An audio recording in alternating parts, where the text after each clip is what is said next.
वसुदेवसुतं देवं कंसचाणूरमर्दनं देवकी परमानन्दं कृष्णं वन्दे जगद्गुरुं भीष्मद्रोणतटा जयद्रथजला गान्धारनीलोत्पला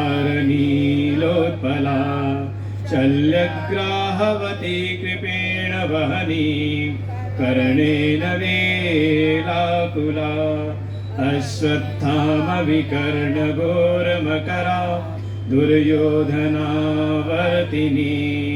सोतेना खलु पाण्डवैरणनदी कैवर्तकः केशव पाराशर्यवच सरोजममलं गीतार्धगन्धोत्कटम् नानाज्ञानककेसरं हरिकथा सम्बोधना बोधितं लोके सज्जनषट्पदैरहरः पेपीयमानं मुदा भूयाद् भारतपङ्कजं कलिमल प्रध्वंसिना श्रेयसे मूकं करोति वाचालं पङ्गुं लङ्घयते गिरिं यत्कृपातमहं वन्दे परमानन्दमाधवं यं ब्रह्मा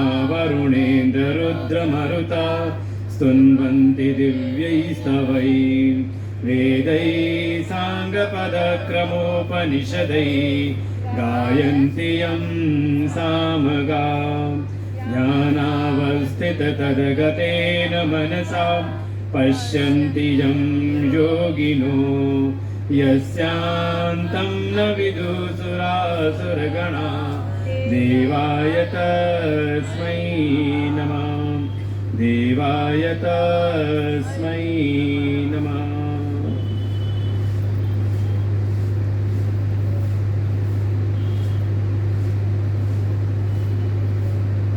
आनंद कंद सच्चिदानंद बाबा मनोहरनाथ भगवान जी के चरणों में कोटशः नमन। देवगुरु बृहस्पति भगवान के भी चरणों में कोटशः नमन।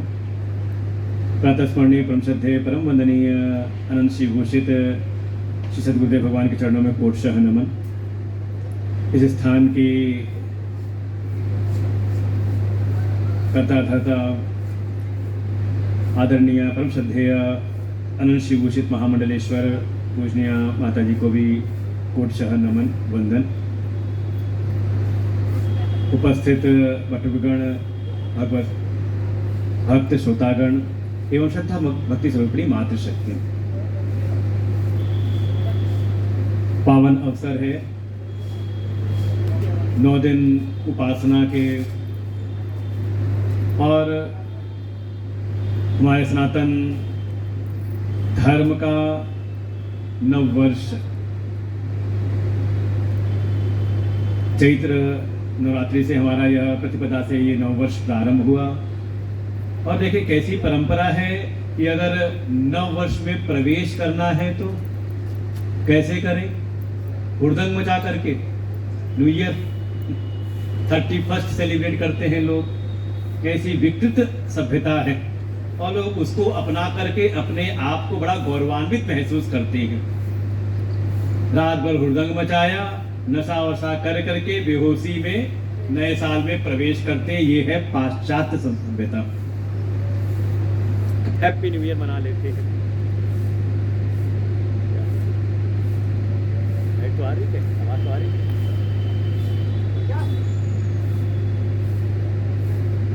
श्री राम जय राम जय जय राम, श्री राम जय राम जय जय राम, श्री राम जय राम जय जय राम, श्री राम जय राम जय जय राम। बोलो सच्चिदानंद भगवान की।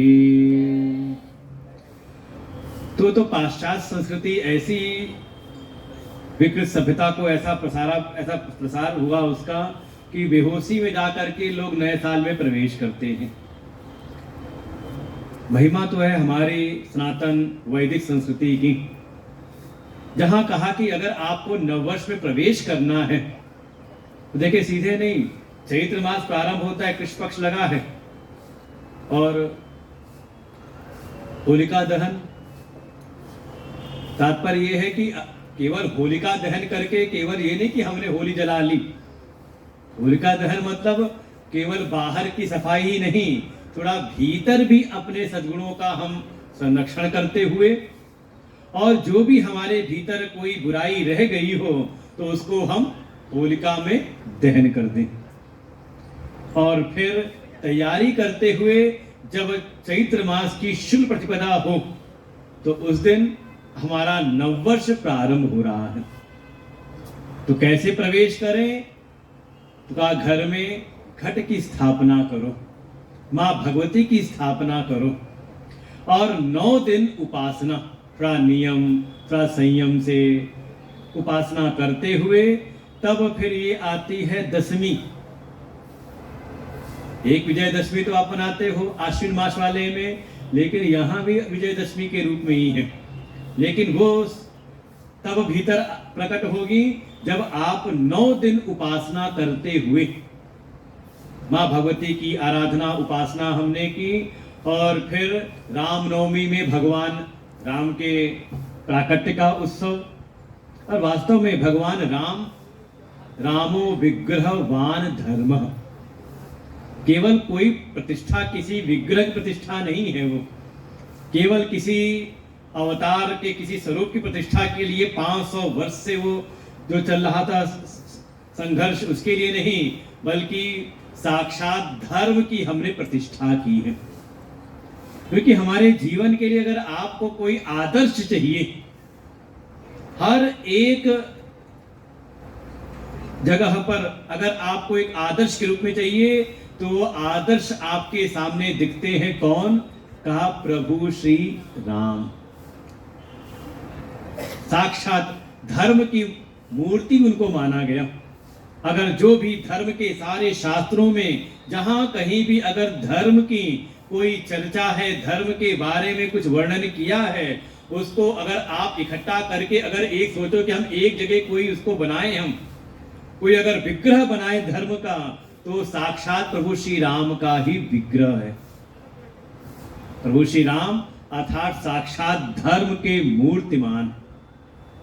रामनवमी मनाई, उत्सव हुआ और उनकी कृपा ही। और देखो, अगर कोई इस प्रकार से प्रीति पूर्वक भगवान की, मां भगवती की उपासना करे तो उसका परिणाम क्या है? क्या मिलेगा आपको? भाई 9 वर्ष में 9 दिन की आपने उपासना की, नियम संयम किया, तो आपको क्या प्राप्त होगा? एवं सतत युक्तानां भजतां प्रीति पूर्वकाम। इस प्रकार से अगर नित्य युक्त होकर सतत रूप से अगर कोई प्रीति पूर्वक, कोरम नहीं, ये तो कई बार क्या है कि हम उपासना भी कैसे करते हैं, चलो अब परंपरा है, हर साल हमारे परिवार में होती थी, घट की स्थापना होती थी, मां भगवती की स्थापना करते थे, तो चलो हम भी कर लेते हैं। ये कोई कोरम नहीं, बल्कि कैसे जो भी कर रहे हैं कैसे प्रीति पूर्वकम, प्रेम पूर्वक मां भगवती की हमने स्थापना की, उनकी आराधना की। कि वास्तव में जीवन में अगर कुछ है तो ये मां भगवती की कृपा से ही है। ये भाव हो, उनकी कृपा से ही आज हमें धन धान्य की प्राप्ति हो रही है। हमारे जीवन में जो कुछ, कम से कम ये जीवन है तो, और कुछ भी करने के लिए अगर भीतर शक्ति है तो, वे अगर कोई भी काम करना हो, देखो अभी जैसे ही प्रवचन प्रारंभ हुआ, एक शक्ति चली गई, तुरंत दौड़ के भागे, देखो क्या हुआ। कौन सी शक्ति थी? कहा विद्युत शक्ति। देखो सबको कोई भी अगर क्रिया करनी तो क्रिया के मूल में शक्ति है। मैं बोल रहा हूं तो कंठ में शक्ति है तब तो कौन है? कहा देखे सबके मूल में वो शक्ति ही विद्यमान है।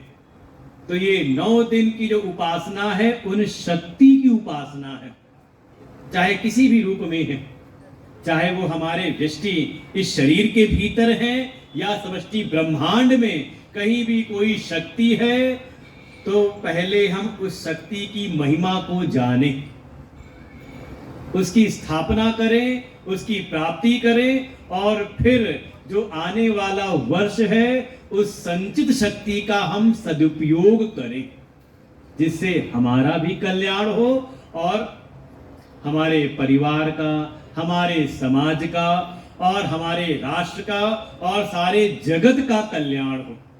ये है हमारी भारतीय सभ्यता, ये है हमारी वैदिक संस्कृति। माता जी ने कहा ना वेदवाणी, तो वेदवाणी यही है कि हम ये जो कुछ भी हमें प्राप्त हुआ है उसकी हम महिमा को जाने, जान करके उसको अपने भीतर स्थापित करके उस शक्ति का संचय करें, शक्ति का फिर सदुपयोग करें अपने कल्याण के लिए भी और साथ ही सारे जगत के कल्याण के लिए।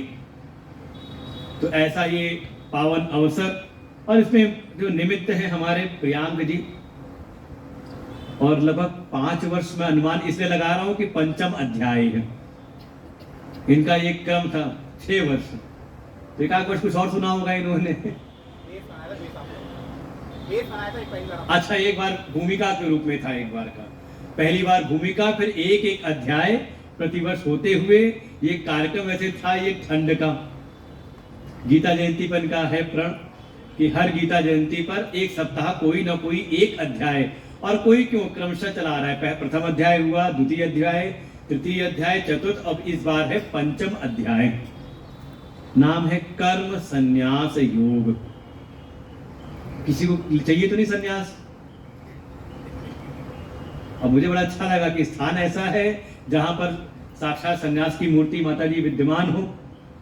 महामंडलेश्वर, वो भी संन्यास की परंपरा में जो उच्च पद है, आचार्य का पद है महामंडलेश्वर, ऐसी मूर्तिमान माता जी हो, तो यहाँ सुनाने का मेरा पहले हम समझा कि ये अध्याय सुनाया नहीं जाता था समाज में। समाज में गीता जी का प्रवचन हो तो कर्म योग सुन लो, भक्ति योग सुन लो, ध्यान योग है, आत्म संयम योग वो सुन लो, ये तो सुनाया जाता है। या फिर दैवार्थ संपद विभाग योग है, ऐसे कुछ अध्याय मुख्य रूप से या गीता का एक सामान्य परिचय दिया जाता है। लेकिन कुछ अध्याय ऐसे वो समाज में ज्यादा सुनाया नहीं जाता। उसी में एक अध्याय है कर्म संन्यास योग, क्योंकि नाम सुनते ही लगता है कि हमारे काम की बात तो है ही नहीं। वो महाराज जी सन्यासी हैं, माता जी सन्यासी हैं, एक महात्मा जी और सन्यासी बैठे हैं, हमारे किस काम का? हम तो गृहस्थ में बैठे हुए हैं। है तो नहीं मन के भीतर? 5वां अध्याय क्यों रखा यहाँ प्रियांक ने? तो ये कह देना कि क्रम से चला आ रहा था, 4 अध्याय हो गए थे, इसलिए 5वां अध्याय का प्रवचन है। लेकिन वास्तव में जब इसको हम चिंतन करेंगे तो समझ में आएगा कि ये जो कर्तव्य के मार्ग में है, अर्थात जिनको अभी ज्ञान की प्राप्ति नहीं हुई है, कि कोई है ऐसा आत्मज्ञानी यहाँ पर जिसको आत्मज्ञान हो चुका हो, ब्रह्मनिष्ठ कोई हो यहाँ? कोई है तो नहीं? माता जी को छोड़ करके कोई हो तो हम भी दर्शन करके कृतार्थ हो जाएं। क्योंकि गीता जी में साधनों की चर्चा है और साधन उन सब के लिए अनिवार्य है जो अभी सिद्ध नहीं हुआ है।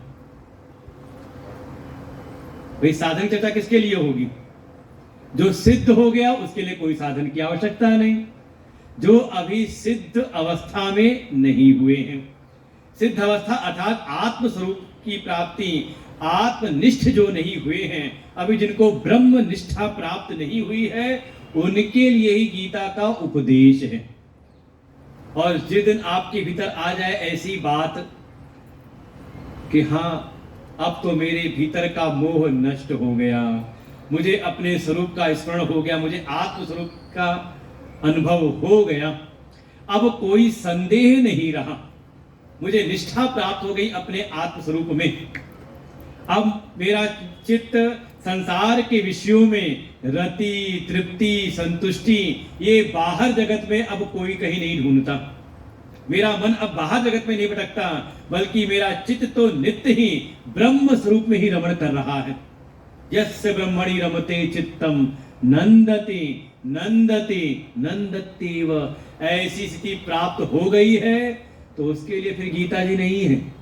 क्योंकि अर्जुन ने जब ये बात कह दी कि हे प्रभु, आपके उपदेशों को सुन करके नष्टो मोह स्मृतिर्लब्ध्वा तत्प्रसादात्म्याच्युत स्थितो अस्मि गत संदेह करिष्ये वचनम तव। जैसे अर्जुन ने ये बात भगवान से कह दी 18वें अध्याय में, तो इसके बाद भगवान ने 19वां अध्याय नहीं सुनाया। लेकिन जब तक कोई साधन अर्जुन पूछता रहा और जब तक अर्जुन की ऐसी स्थिति सामने प्रकट होती रही कि भगवान को लगा कि अभी इसको आत्मस्वरूप की प्राप्ति नहीं हुई है, तब तक भगवान एक एक अध्याय सुनाते चले गए। पहला अध्याय तो भगवान ने कुछ उपदेश किया नहीं, दूसरे अध्याय से अर्जुन ने शरणागति ग्रहण की, वहां से प्रारंभ किया और उपदेश करते करते जब तक अर्जुन पूछता रहा तब तक भगवान क्रमशः एक एक अध्याय फोन बंद कर लें अपने जिनके भी रह गए। इस सत्संग की थोड़ा एक नियम है, जिनको सत्संग सुनना हो तो फोन बंद करके बात नहीं करनी है फोन पे। कुछ अलग प्रवचन समझ लो, ये प्रवचन अलग है और माता जी की अनुमति है डांटने फटकारने की तो बिना उसके तो तन्मयता आएगी नहीं। बिल्कुल। और ये वास्तव में यही नियम है सत्संग सुनने का। वो सत्संग नहीं कि हम 4 जगह मजा भी कर रहे हैं, मनोरंजन का नाम सत्संग नहीं है। सत्संग मतलब आप शास्त्र की चर्चा सुन रहे हैं, साक्षात भगवत स्वरूप शास्त्र यहाँ पर विद्यमान है। इसलिए देखिए, वो जो अभी नए सज्जन थे आए थे हमारा पूजन करने, हमने कहा नहीं, पहले शास्त्र का पूजन करो, भगवान का स्वरूप है वो, उनकी शरण में हम रहते हैं, उनकी ही बात को आप तक समझाना, आप तक पहुंचाना है, समझाना है। तो उसके फिर नियम है, जैसे मंदिर में जाओ तो उसके भी नियम होते हैं। मनमाना नहीं, जब से हम मनमाना आचरण करने लगे अपने घर में और घर के साथ में ही कहा मंदिर में, भगवान के दर में, तभी से जीवन में चाहे आप साधन तो बहुत करते हो लेकिन उसका उचित परिणाम नहीं निकलता। जैसे मान लो आपकी रसोई में माता जी का फोन बजा तो उनको समझाना पड़ेगा, उनकी स्थिति से रसोई में जाए और कोई मनमाना आचरण करे, मनमर्जी, जो वहां की जो भी सुरक्षा के जो नियम है उसको पालन ना करे, ना ध्यान दे, तो गैस है, आजकल रसोई बड़ी खतरनाक रसोई है, पहले कितना खतरा नहीं था रसोई में। आज की सुविधाएं तो हैं लेकिन रसोई में अगर जरा सी लापरवाही हो जाए तो क्या दुर्घटना होगी वो सब आप सुनते ही हो समाचार में या अड़ोस पड़ोस में घटना सुनने को मिल जाती है। रोड पर निकले वाहन चलाने के लिए और सावधानी ना रखे तो, नियम का पालन ना करे तो दुर्घटनाएं, अच्छी से अच्छी व्यवस्था होने के बाद भी दुर्घटनाओं की संभावना बढ़ जाती है। तो ऐसे ही अगर आप भक्ति के मार्ग में हैं, इस ज्ञान के मार्ग में आए हैं और नियम का पालन ना करें तो कि जैसे तैसे हम कर लेंगे, तो जो परिणाम आना चाहिए वो परिणाम नहीं आता, बल्कि कई बार विपरीत परिणाम आ जाता है। तो हमें अपनी त्रुटियां दिखाई नहीं देती, फिर हम कहीं ना कहीं जो साध्य हैं, जो साधन हैं, उसमें ही कहीं ना कहीं दोष समझ लेते हैं कि ये वास्तव भगवान की भक्ति उक्ति करने का कोई फल है नहीं। ये ज्यादा समाज में होता है और इस कारण से लोग भक्ति छोड़ देते हैं। तो नुकसान किसका है? भगवान का कि भगवान का नुकसान हो गया कि उनका कोई एक भगत चला गया, उनका नहीं, वहां तो लाइन लगी हुई है। और नहीं तो अभी देखिए महाकुंभ में कितने लोग गए, देश की आधी आबादी पहुंच गई एक छोटे से शहर के अंदर। और ये नहीं कि वहां बहुत बढ़िया व्यवस्थाएं थी, बढ़िया व्यवस्थाएं, प्रबंध अच्छा था, लेकिन तकलीफें उसके बाद भी थी, उसके बाद भी लोग जा रहे थे। तो हमारी तो गिनतीवान नगण्य है भगवान के पास में, हम नहीं पहुंचे वहां, हमने छोड़ दिया तो नुकसान हमारा ही है। तो नियम का थोड़ा ध्यान रखेंगे। फोन उनको थोड़ा 1-1.5 घंटे के लिए, 1.5 घंटे प्रवचन रहेगा, 1.5 घंटे के लिए फोन बंद करके एकाग्रता के साथ सुने तो आपको ये लाभ इसका मिलेगा। क्योंकि आपने 4 अध्याय पढ़े नहीं है और 5वें में प्रवेश करना है। आप कल्पना वैसे ही कर लो जैसे कोई 4 क्लास तो ना पढ़ा हो और सीधे उसको 5वीं क्लास में पहुंचाना हो। थोड़ा हमें भी जोर लगाना पड़ेगा और साथ में जोर आपको भी लगाना पड़ेगा। लेकिन अगर प्रयास आपने अच्छा किया तो जो परिणाम है वो सर्वोत्तम यहां प्रकट होगा। और ये मैं कह रहा था कि ये जो कृपा है भगवान की, माँ भगवती की ही, एवं सतयुक्तानां भजतां प्रीतिपूर्वकम तदामि बुद्धिम योगम तम येन माम उपयान्ति ते। ये भगवत वाणी है, भगवान का वचन है, श्रीमद् भगवत गीता का है। और ना हो तो खोल के देखना 10वें अध्याय का 10वां श्लोक होगा, लगभग लगभग। भगवान कहे जो कोई प्रीति पूर्वक सतत नित्य युक्त होकर के नियम पूर्वक प्रीति पूर्वक प्रेम से मेरा भजन करता है तो उसको मैं क्या देता हूं? भगवान कहते हैं उसको मैं बुद्धि योग प्रदान करता हूं। बुद्धि योग अर्थात उसको ज्ञान यज्ञ में प्रवेश कराता हूं। बोर्ड पे लगा हुआ गीता ज्ञान यज्ञ लिखा होगा, वो ज्ञान यज्ञ शब्द आया 4थे अध्याय में। स्वाध्याय ज्ञान यज्ञाश्च यतः संचित व्रताः। तो भगवान कहते हैं जो कोई इस प्रकार से भक्ति करता है तो उसको प्राप्त होता है ज्ञान का सत्संग। और जो ज्ञान का सत्संग प्राप्त कर ले, इस ज्ञान वाणी को श्रवण करे, युक्ति युक्त मनन करे और भीतर धारण कर ले, तो उसके पास वो सामर्थ आती है जिससे वो मुझको ही प्राप्त कर लेता है। येन माम उपयान्ति ते, ये भगवान के वचन है, जिसके द्वारा वो मुझको ही प्राप्त कर लेता है। उसको फिर कण कण में भगवान के दर्शन, भगवत दर्शन, भगवत साक्षात्कार उसको हो जाता है। तो ये साक्षात मां भगवती की ही आपके जो इष्ट है, जिनकी आप उपासना में लगे हैं, ये उनकी ही कृपा है कि आपको श्रीमद् भगवत गीता का सत्संग सुनने को प्राप्त हो रहा है।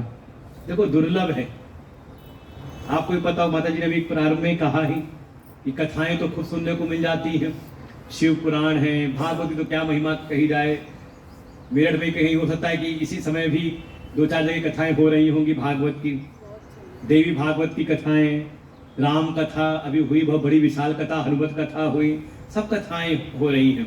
लेकिन श्रीमद् भगवत गीता का प्रवचन, गीता ज्ञान यज्ञ का समाज में अत्यंत ही दुर्लभ है। और वो भी आपके हाथ में गीताएं पहुंच गई होंगी, मैं देखा हूं कई लोग के हाथ में गीता जी हैं।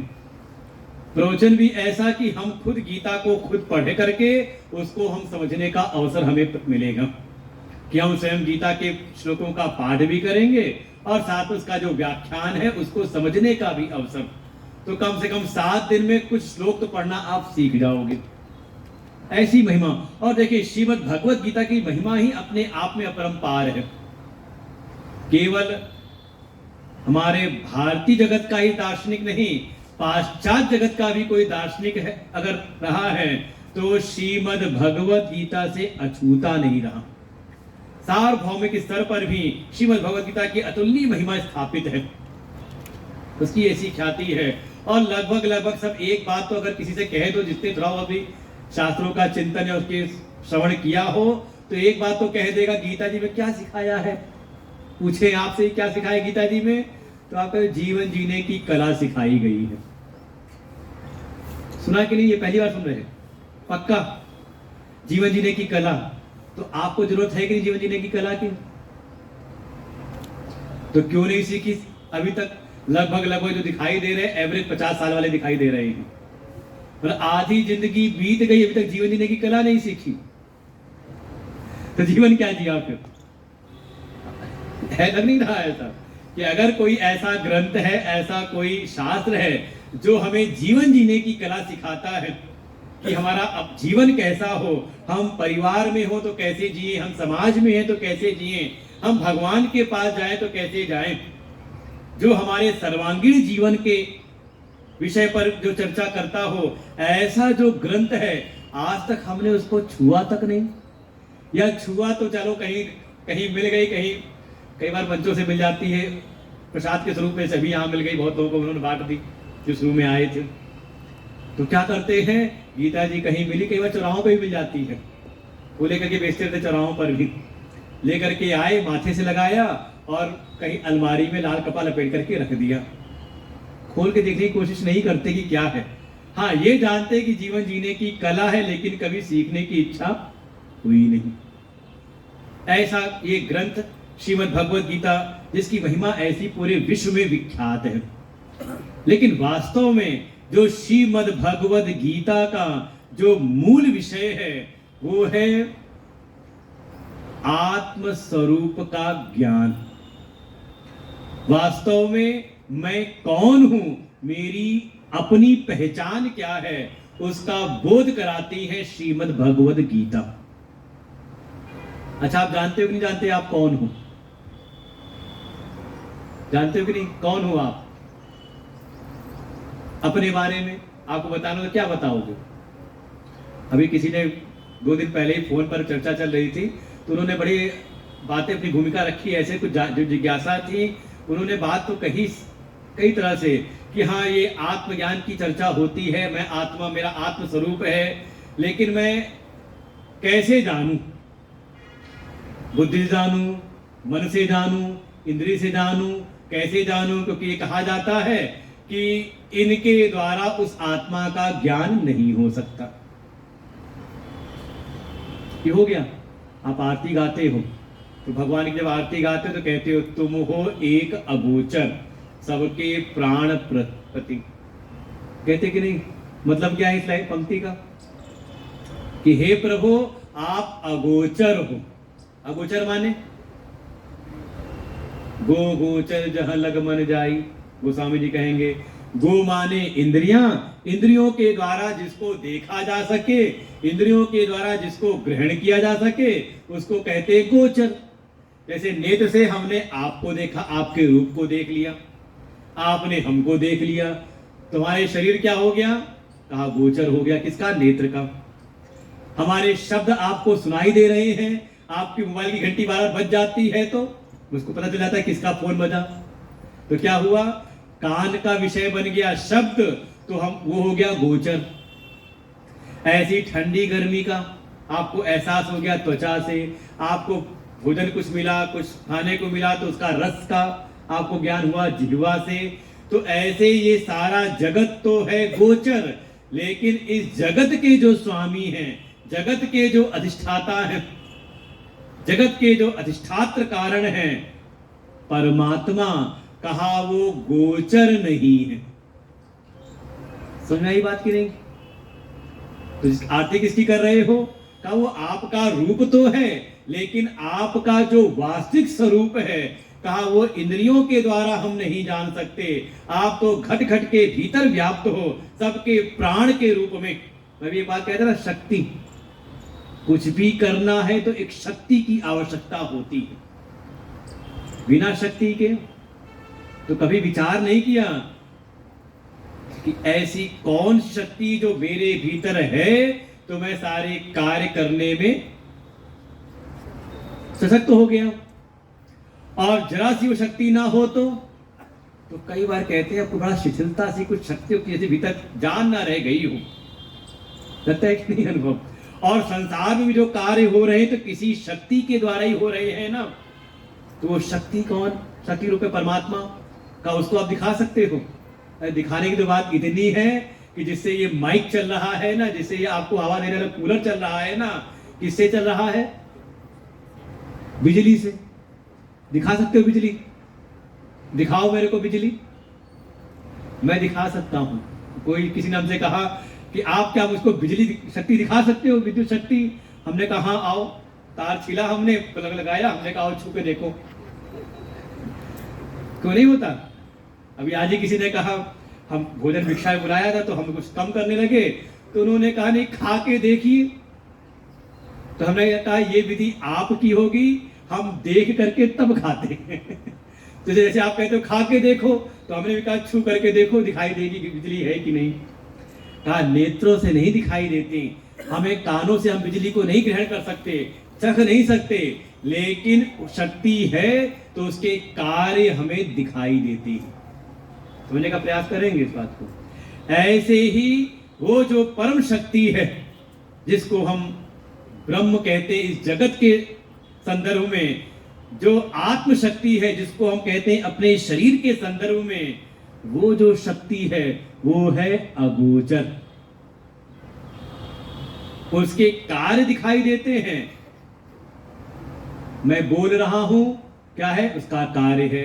ये जगत चल रहा है, जगत की उत्पत्ति हो रही है, जगत चल रहा है, स्थिति है उसकी, और एक समय जगत सब जा रहा है संहार की ओर, तो कोई है तो क्यों कर रहा होगा। इसके मूल में जो परम तत्व है वो है अगोचर, उसको हम कैसे जाने। उसको जनाने के लिए ही ये श्रीमद् भगवद गीता का उपदेश है। आपने उस मूल तत्व को जान लिया तो समझ लें जीवन में सब कुछ सार्थक है। और उस परम तत्व को आपने नहीं जाना, ब्रह्म और आत्मा के स्वरूप का आपने अनुभव नहीं किया, तो चाहे आपने कुछ भी किया हो सबका सब एक प्रकार से निरर्थक ही हो जाता है। इसलिए श्रीमद् भगवद गीता का जो मूल उद्देश्य है, मूल जो प्रयोजन है, वो है आत्म स्वरूप का बोध। आत्म स्वरूप में ही स्थिति प्रदान करा देना किसी और चीज में। हाँ, इस आत्म स्वरूप में स्थिति कैसे प्राप्त हो, उसके लिए जो योग्यता की आवश्यकता पड़ती है। देखो, इसीलिए आप अगर क्रमशः अगर गीता जी का आपने अध्ययन किया हो तो पहले अध्याय जिसका नाम है अर्जुन विषाद योग, पहले अध्याय में अर्जुन ने पूरी एक अपने मन की स्थिति को बताया, दिखाया वहां पर, और वहां पर पूरी सेनाओं का वर्णन किया हुआ है। प्रारंभ ही होता है धृतराष्ट्र के वाक्य से, पहला ही श्लोक है। धृतराष्ट्र उवाच धर्म क्षेत्रे कुरुक्षेत्रे समवेतायुयुस्सव मामका पांडवाश्चैव किम कुर्वत संजय। प्रारंभ हुआ धृतराष्ट्र के वचन के द्वारा कि धर्म रूपी कुरुक्षेत्र में जहां दोनों सेनाएं खड़ी थी, कौन कौन सी सेनाएं, तो कहता है मामका, मेरी। अरे ठीक है, पीछे कुछ मत लगाओ, अब रख दो, अब का लगाना जो करना है, पहले लगाना चाहिए था, हो गया जो हो गया, अब कल व्यवस्था करना आगे की, वही छोड़ दो। धृतराष्ट्र ने कहा कुरुक्षेत्र में, धर्म रूपी कुरुक्षेत्र में जो सेनाएं खड़ी थी कौन सी, कहा मेरी और पांडवाश्चैव, मेरे भाई पांडु की। देखो, यहीं से कुछ चीजें दिखाई देती हैं, कौन ज्ञान का अधिकारी है और कौन ज्ञान का अधिकारी नहीं है। जिसके भीतर अगर ये मैं मेरे का भाव बहुत ज्यादा दृढ़ बैठा हुआ है, क्योंकि देखो ये गीता जी केवल अर्जुन ने नहीं सुनी, भगवान ने सुनाई अर्जुन को, लेकिन सुनने वाले और भी हैं। किसने किसने सुनी गीता जी का उपदेश, तो भगवान सुना रहे हैं, साक्षात अर्जुन ने पूछा, अर्जुन को सुना रहे हैं। लेकिन यही उपदेश जो व्यास जी की कृपा से एक वरदान मिला था संजय को, वैसे उनका तो भाव ये था कि जा करके धृतराष्ट्र को दृष्टि देना चाहते थे, जैसे भी युद्ध रुक जाए, युद्ध का कैसे युद्ध स्थगित हो जाए, बस ये चाह थी। वो भगवान ने भी प्रयास किया था, शांति प्रस्ताव लेकर के गए थे, लेकिन सफल नहीं हुए। तो व्यास जी ने भी इस विध्वंसक युद्ध को टालने के लिए प्रयास किया, समझाने का प्रयास किया, लेकिन जब नहीं समझे तब मन के भीतर ये आया कि अभी ये जो धृतराष्ट्र है ना, इसकी आंखें नहीं है, इसको दिखाई नहीं दे रहा कि परिणाम क्या होगा युद्ध का। चलो मैं इसको अपने तप प्रसाद से, तप फल से इसको मैं दिव्य दृष्टि देता हूं, और दिव्य दृष्टि के द्वारा जब वो देखेगा अपने पक्ष के लोगों को मरते हुए, और देखो उस दिव्य दृष्टि की महिमा जो थी, जैसे आज के समय लाइव टेलीकास्ट होता है ना, वो तो था ही, लेकिन साथ ही उसमें एक बात और भी थी। जैसे आज के समय जो दूरदर्शन दिखाता है लाइव टेलीकास्ट, तो वहां पे जो घटनाएं घटित हो रही वो तो दिखाता है, लेकिन वहां जो खिलाड़ी अपने मन के भीतर जो सोच रहे हैं, क्या रणनीति लेकर के वो चल रहे हैं, प्रयास कर रहे हैं, तो उनके मन की बात तो नहीं दिखती ना। और व्यास जी की जो दिव्य दृष्टि थी, उसका प्रभाव इतना था कि वहां जो योद्धा हैं, जो युद्ध करने वाले हैं, उनके मन में क्या चल रहा होगा वो भी यहाँ बैठ के देख लेगा, जान जाएगा। तो भाव तो केवल इतना था कि जब ये धृतराष्ट्र देखेगा कि देखो भाई के प्रति कैसी दुर्भावनाएं बन रही हैं, तो शायद उसका मन ऐसा हो कि युद्ध को रुकवा दे। लेकिन धृतराष्ट्र कह सकते हैं बाहर से तो अंधा था ही, भीतर की दृष्टि उसकी मंद थी कि कोई तपस्वी आकर के अपना तप का फल देना चाहता है और उसने मना कर दिया, मुझको नहीं, मेरा ये सारथी संजय है, इसको दे दो। देखो कई बार वैवाहिक जगत में ये होती है गलतियां हमसे भी, और मुझे लगता है कि माता जी को अनुभव होगा। जैसे कोई भगत होगा, जब आते हैं भगत लोग तो एक संत का भाव होता है, किसी को पात्र देखा कि हाँ इस पर कृपा करनी चाहिए, इसको कुछ देना चाहिए प्रसाद। और कई बार जब संत लोग प्रसाद देते हैं तो सामने वाला कहता है नहीं नहीं हमको नहीं चाहिए। हुआ तो नहीं कभी, हमको नहीं, इसको दे दीजिए, ये इसको ज्यादा जरूरत है। होती तो नहीं कभी गलती, ये समझ लें। कोई संत अगर आपको, क्योंकि देखें जो दिव्य दृष्टि है, या तो स्वयं भगवान, गीता जी भगवान ने अर्जुन को दिया है, दिव्यम ददामि ते चक्षु पश्य मे योगमैश्वरम। जब अर्जुन ने भगवान से प्रार्थना की, हे प्रभु मुझे आपके उस ऐश्वर्यशाली रूप को देखना है, आपके विश्व रूप को देखना है, तो भगवान ने कहा तू अपने चक्षुओं से नहीं देख सकता, तो उसको मैं दिव्य चक्षु प्रदान करता हूं, दिव्यम ददामि ते चक्षु। और भगवान जो दिव्य चक्षु प्रदान की, दिव्य दृष्टि प्रदान की, उसके द्वारा अर्जुन ने वहीं खड़े खड़े भगवान के विराट रूप का दर्शन किया। तो या तो कोई आप पर कृपा करने वाले, कोई आपके इष्ट, कोई भगवान की कृपा हो जाए तो आपको दिव्य दृष्टि प्राप्त होती है, या ये दिव्य दृष्टि प्रदान कर सकते हैं कोई संत। जैसे व्यास जी आते हैं और उनका भाव है कि मैं इसको दिव्य दृष्टि दूं जिससे ये इस विध्वंसक युद्ध को टाल दे। लेकिन धृतराष्ट्र की ऐसी मति मारी थी, उसने कहा प्रभु मुझको नहीं, इसको दे दीजिए। तब उन्होंने कहा चलो संजय से भी सुनेंगे तो कुछ तो असर होगा ना। तो संजय को दिव्य दृष्टि प्रदान की, और संजय ने जो भगवान ने उपदेश किया कुरुक्षेत्र के मैदान में अर्जुन को, वो सारा उपदेश सुना संजय ने। लेकिन संजय जिस दिन भगवान ने उपदेश किया था वो मार्गशीर्ष शुक्ल पक्ष की एकादशी, जिस दिन भगवान ने उपदेश किया था, इसीलिए उसका नाम ही पड़ गया गीता जयंती। और साथ ही उस एकादशी का नाम है मोक्षदा एकादशी। सुना हो, बड़ी एकादशी मानी जाती है। 2 एकादशियां, जो 24 एकादशियों में साल भर में जो हर महीने 2-2 आती हैं, तो 24 एकादशी में 2 एकादशियों की बड़ी महिमा है। एक आती है जेठ के महीने में, हर जगह सड़कों पर पानी पिलाया जाएगा, मीठा जल शरबत लोग पिलाते हैं।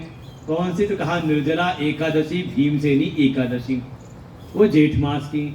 और दूसरी है मार्गशीर्ष मास की शुक्ल पक्ष की एकादशी, जिसका नाम है मोक्षदा एकादशी।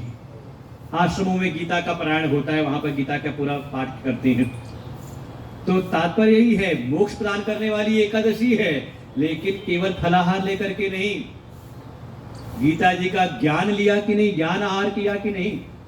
तो ज्ञान आहार के द्वारा कोई ले ले गीता जी का ज्ञान, तो उसकी मुक्ति निश्चित है। तो भगवान ने तो उपदेश दिया पहले दिन युद्ध के ही प्रारंभ में, अर्जुन ने पूछा और भगवान ने उपदेश किया, लेकिन धृतराष्ट्र पहले दिन नहीं सुना है। तो जानना चाहिए, महाभारत के पढ़ोगे आप तो उसमें आएगा वर्णन। 10वें दिन सुना है, क्योंकि धृतराष्ट्र के मन में बहुत रुचि थी नहीं। जब युद्ध प्रारंभ हुआ तो उस समय भी जैसे योद्धा थे, तो योद्धा चलते थे रथ पर, और योद्धा की कुशलता में कहीं ना कहीं रथ के सारथी की भी सामर्थ बड़ी योगदान होता था, सारथी का भी। जैसे आज ही हम आ रहे थे बग्गी बिठा करके, अगर चलाने वाले बग्गी को हाँकने वाला ठीक ना होता तो पता नहीं कहाँ कहाँ लेके चला जाता। साथ में 1-2 लोग और लगे थे, तार वार लग जाए। अच्छे ड्राइवर की आवश्यकता आज के समय भी होती कि नहीं होती? लोग ढूंढते कोई अच्छा ड्राइवर मिल जाए। ऐसे ही उस समय भी रथ के कुशल संचालकों की, सारथियों की आवश्यकता होती थी।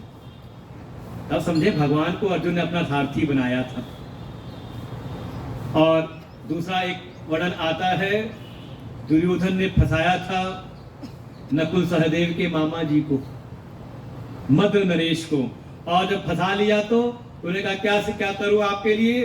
तो कहा था कि बस कर्ण ने कहा उस समय कि इनसे बस एक बात करवा दो कि मेरे जब मेरा युद्ध अर्जुन के साथ हो तो ये मेरे रथ का संचालन करें। आप कल्पना करो, एक देश का राजा और सारथी के लिए इसको कहा जाए, कारण यही था कि कुशल सारथियों की बड़ी आवश्यकता होती थी। भाई कई सारी ऐसी घटनाएं हैं। कई को 2 वरदान मिले थे। कब मिले थे? जब युद्ध के मैदान से कई राजा दशरथ को घायल होने के बाद दुश्मनों के बीच से निकाल करके ले आती हैं, तो उस पे प्रसन्न होकर के 2 वरदान दिए थे। तो रथ के कुशल सारथी की आवश्यकता होती थी, कम थे उस समय भी, कि घोड़ों की नस्लों को जानने वाले, घोड़ों का संचालन ठीक प्रकार से करने वाले ऐसे योग्य सारथियों की कमी थी। तो धृतराष्ट्र ने कहा, संजय यहाँ क्यों बैठे हो, जाओ जाकर के रथ का संचालन करो, किसी अधिरथी महारथी के रथ का, बाकी शाम को आकर के सुना देना। तो शाम को सुनाते थे। लेकिन 10वें दिन ऐसी घटना घटित हुई जब अर्जुन ने भगवान के कहने पर शिखंडी को आगे रखा और भीष्म पितामह के ऊपर बाण चलाए। और सामने एक नपुंसक है, शिखंडी है, इसलिए भीष्म पितामह ने उसका कोई प्रतिकार नहीं किया और धीरे धीरे जो बाण लगते गए। भीष्म पितामह कोई इच्छा मृत्यु का वरदान था तो मरे नहीं, लेकिन बाणों की शैया पर लेट गए। और उनके सम्मान में मध्य दिवस, जो सूर्योदय से युद्ध प्रारंभ होता था और सूर्यास्त तक युद्ध चलता था, वो युद्ध मध्य दिवस ही विश्राम लेता है उनके सम्मान में। और जब युद्ध विश्राम लिया दिन के समय ही, तब संजय आ गए हस्तिनापुर राजा धृतराष्ट्र के पास में। और उसकी आहट सुनते ही धृतराष्ट्र को लगा, अरे संजय इतनी जल्दी आ गए। तो धृतराष्ट्र के मन में कहीं भी अपनी पराजय की कोई शंका नहीं थी। कारण है सैन्य बल है, और सेना में भी एक से बढ़कर एक योद्धा हैं, जिनका नाम लिया भीष्म पितामह, इच्छा मृत्यु के वरदानी सेनापति जो बने हैं पहले। जब मरना चाहेंगे तो ही मरेंगे। फिर इसके बाद कृपाचार्य है, अश्वत्थामा, ये चिरंजीवी हैं, एक कल तक इनका जीवन है। आचार्य द्रोण है जो सबके गुरु हैं, परशुराम के शिष्य हैं ऐसे। और कर्ण भी समझे, कर्ण है, दुर्योधन है, ऐसे एक से बढ़कर एक श्रेष्ठ वहां पर इनके पक्ष में योद्धा खड़े हैं। और पांडवों के पक्ष में सैन्य बल भी कम है, और योद्धाओं के नाम पर केवल एक नाम बड़ा आता है, अर्जुन। और अर्जुन के समकक्ष है कर्ण, और समकक्ष का कहीं ना कहीं श्रेष्ठ भी है। इसीलिए भगवान बचाते रहे हैं, जब तक कर्ण के अमोघ अस्त्र का संधान नहीं करा दिया घटोत्कच के ऊपर, तब तक अर्जुन कहता था कर्ण के सामने ले चलिए। वो तो 10वें दिन के बाद ही आए थे कर्ण, पहले दिन से थे नहीं। अर्जुन चाहते थे उनसे युद्ध करना, भगवान बता के ले आते थे, कहीं अरे आज इससे लड़ लो, आज उससे लड़ लो। और जिस दिन अमोघ अस्त्र उनका खर्च करवा दिया, उसके बाद तो युद्ध होता है। और उसमें भी कई बार अर्जुन जब प्रहार करते हैं कर्ण के ऊपर, तो उसके रथ को कई हाथ पीछे ले जाते हैं धक्का देकर के। लेकिन वहीं कहीं कर्ण अगर प्रहार कर दे अर्जुन के रथ पर, और अर्जुन का रथ अगर इंच भर भी पीछे खिसक जाए, तो भगवान सारथी के खड़े होके, धन्य है कर्ण, जय हो तुम्हारी, ऐसे उसके बल की प्रशंसा करने लगते। अर्जुन को अच्छा लगता नहीं। अर्जुन ने कहा भी, प्रभु मैं जब प्रहार करता हूं उसके रथ को कई हाथ पीछे धकेल देता हूं, आपने मेरी प्रशंसा नहीं की। और जरा सा कहते उसके प्रहार से मेरा रथ पीछे टस से मस हो गया, पीछे चला गया, और आप कहते उसकी खड़े होकर प्रशंसा कर रहे हैं, ये क्या करते हो आप? भगवान ने कहा, तुम किसी के रथ को पीछे धकेल दो तो कौन सी बात है, तुम्हारे रथ को अगर कोई हिला दे, पीछे धकेल दे, तो कम से कम उसमें कोई तो बात है, क्योंकि तुम्हारे रथ पर नीचे मैं बैठा हूं और ऊपर कपिध्वज हनुमान जी विराजमान हैं। ऐसे रथ को अगर कोई पीछे ले जाए तो उसके बल का, उसके शौर्य की कुछ तो बात होगी ही। इसीलिए मैं उसको जय जयकार कर रहा हूं। कर्ण भी है। धृतराष्ट्र के मन में कहीं भी शंका नहीं थी अपनी पराजय की। धृतराष्ट्र को तो लगा कि संजय आ गए, लगता है कि हमारे पक्ष की विजय हो गई। क्या बात है, संजय कुछ बोलते नहीं। जब बार बार पूछा तब संजय रोते हुए कहते हैं, हे राजन, जिस वट वृक्ष की छाया में आज तक हमारा कुरुवंश परम सुरक्षित होकर के पल बढ़ रहा था, वृद्धि को प्राप्त हो रहा था, आज वो वटवृक्ष, आज वो धराशायी हो गया। आज भीष्म पितामह बाणों की शैया पर पड़ गए। चौंक गए सुनकर के, पूछा बाण किसने चलाए थे? और जैसी बताया अर्जुन ने बाण चलाए भीष्म पितामह के ऊपर। तब यहाँ पर धृतराष्ट्र पूछते हैं, 10वां दिन है, इसलिए पहला जो प्रारंभ श्लोक है वो भूतकाल में है। किम अकुर्वत, क्या किया था जब दोनों पक्ष की सेनाएं आमने सामने खड़ी हुई थी, युद्ध के लिए तत्पर थी। युद्ध की इच्छा से सेनाएं जो एकत्र हुई थी, तो उन्होंने क्या किया था उसको पहले दिन से बताओ। जरूर कोई ना कोई विशेष घटना हुई होगी। और तब संजय बोलना प्रारंभ करते हैं। संजय उवाच, उसके बाद से गीता प्रारंभ होती है धृतराष्ट्र के सामने। तो सुनाई अर्जुन को भगवान ने सीधे, फिर दिव्य दृष्टि से सुनी किसने? संजय ने। फिर संजय के द्वारा सुनी किसने? धृतराष्ट्र ने। तो 3 तो यही हो गए। और चौथा वर्णन आता है कि जो कथा के परम रसिक, ऐसा दिव्य ज्ञान की चर्चा हो रही हो, तो क्या हनुमान जी कान में उंगली डाल के बैठे होंगे? जो रथ के ऊपर विराजमान है, तो हनुमान जी ने भी सुना। लेकिन सबके जो परिणाम हैं बिल्कुल अलग अलग हैं। अर्जुन ने सुना भगवान के श्रीमुख से, उसकी जो पात्रता थी, उसके भीतर जो योग्यता थी, उसका परिणाम कि सुनते सुनते ही उसको अपने स्वरूप की अनुभूति हो गई और अपने कर्तव्य पथ पर लग जाता है। संजय के भीतर उतना परिणाम नहीं आया, उसको सुन करके प्रसन्नता हुई कि बहुत दिव्य ज्ञान सुनने को मिला। जैसे कई बार होता है सत्संग सुन करके, अरे आज मन हल्का हो गया, मन आज प्रसन्न हो गया, बढ़िया आज कथा सुनी, बढ़िया आज सत्संग सुना।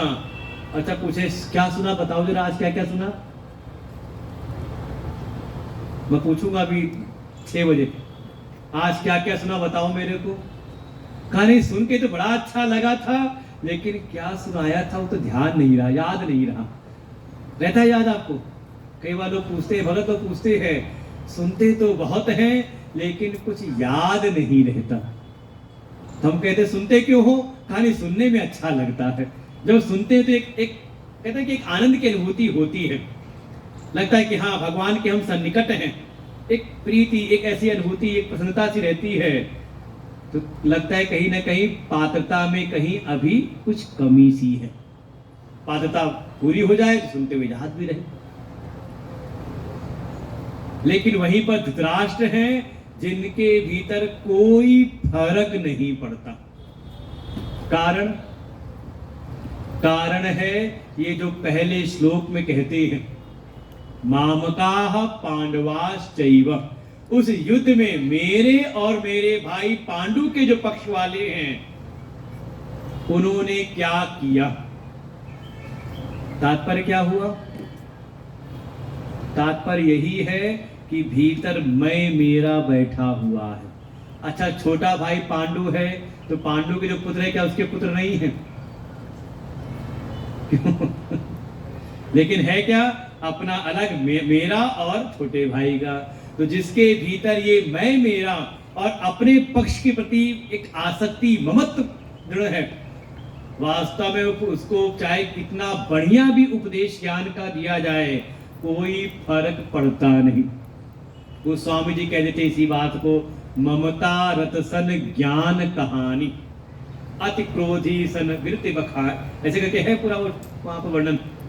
कोई बहुत ज्यादा ममता में ग्रसित हो, ममत्व में बहुत पड़ा हो, मैं मेरे में पड़ा हुआ हो, उसके सामने आप ज्ञान की बात करो तो समझ लो आप ऊसर में बीज बो रही हो। इसलिए बिल्कुल थोड़ा मैं मेरे को छोड़ के सुनना, 1.5 घंटे कथा सुनने, सत्संग सुनना है गीता जी का। तो कहने का मतलब क्या है कि मोबाइल फोन बंद करके मैं मेरे का अगर हिसाब जोड़ के रखे रहोगे ना, कि हमारी कनेक्टिविटी संसार में बनी रहे, कि हमारे जो कोई हो तो उनको भी हम बात कर ले और सत्संग भी सुनते रहें, तो आप कौन सी स्थिति में आ जाओगे? संजय वाली में भी नहीं, आप आ जाओगे धृतराष्ट्र वाली में, जिसकी बाहर की आंखें का तो पता ये नहीं है, भीतर की आंखें भी बंद हैं। इसलिए मैंने कहानी सुना दी इतनी लंबी, इसलिए कि हाँ, थोड़ी अपनी ममता को 1.5 घंटे के लिए फोन को स्विच ऑफ कर ले, कि हमारा किसी से कोई नाता नहीं। नाता है तो किससे? कहा भगवान से मेरा नाता है। तब तो समझो गीता का जो एक ज्ञान है भीतर कुछ प्रवेश करेगा। धृतराष्ट्र ने पूछा। संजय सुनाना शुरू करते हैं और पहले अध्याय में पूरा एक परिदृश्य दिखाया है। नाम रखा है अर्जुन विषाद योग, क्योंकि इस पहले अध्याय में अर्जुन विषाद से ग्रसित हो जाते हैं। और विषाद भी ऐसा कि जिस कर्तव्य के लिए स्वयं तत्पर हुए थे, किसी ने जबरदस्ती नहीं लगाया था, स्वयं आए थे इस धर्म रक्षा के लिए, धर्मार्थ युद्ध के लिए स्वयं खड़े हुए थे कि मेरा कर्तव्य है। और जब सामने परिस्थिति आई, परिस्थिति को देखा तो अपने ही कर्तव्य से कहा वो पीछे हटने लगती। और देखो ये हमारे जीवन की कथा है। जब तक सब सामान्य रहता है ना, तो आप भी आराम से कुछ करते रहते हो, मजे से सब काम चलते रहते हैं। पहचान आपकी साधना की होती है जब कोई प्रतिकूल परिस्थिति आ जाए, उस समय आपके धैर्य, आपके संयम, आपके विवेक की पहचान होती है। उस समय आपकी साधना, आपकी भक्ति निष्ठा की पहचान होती है कि आप उस समय भयभीत हो जाते हो, उस समय आप विक्षिप्त हो जाते हो, या डट करके उस समस्या का समाधान ढूंढते हो। ये लोग खुद जीवन में देखते हैं, घटनाएं ऐसी घटित होती है। उस समय व्यक्ति ऐसा होता है कि, और ऐसा नहीं कि पूजा पाठ ना करता, खूब पूजा पाठ, खूब भक्ति में लगा हुआ है, लेकिन जरा सी कोई ऐसी घटना घटित हुई सामने और उनके हाथ पांव फूल जाते हैं।